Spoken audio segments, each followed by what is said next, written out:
In today's video, I'm going to show you how to get Apollo.io API key in just 5 minutes.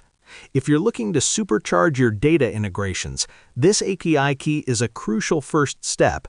Let's get started.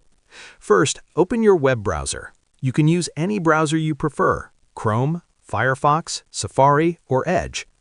Once your browser is open, go to the search bar and type Apollo.io, then press Enter. When the Apollo website loads, log into your account. Click the Login button in the top right corner of the page. If you don't already have an account, you'll need to sign up first. Otherwise, enter your credentials and access your dashboard. After logging in, look to the left-hand sidebar and click on Settings. This will open a menu where you'll see the Integrations option. Go ahead and click on Integrations. Inside the Integrations section, look for the API option. This is where you'll generate your API key. Next to the API section, click Connect, and you'll be taken to the API Keys page. On this page, you'll see an option to Create New Key.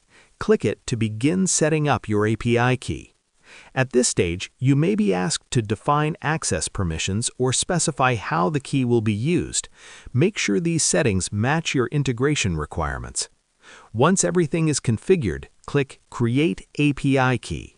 Your API key will be generated and displayed on the screen. Important tip: copy the API key immediately and store it in a secure location, such as a password manager or encrypted storage. This key provides access to your Apollo.io data and should never be shared publicly or exposed in client-side code. And that's it. You've successfully generated your Apollo.io API key. With your key securely stored, you're now ready to build powerful automations and integrations using Apollo.io. Thanks for watching, and I hope this guide was helpful. Don't forget to like and subscribe for more step-by-step tutorials.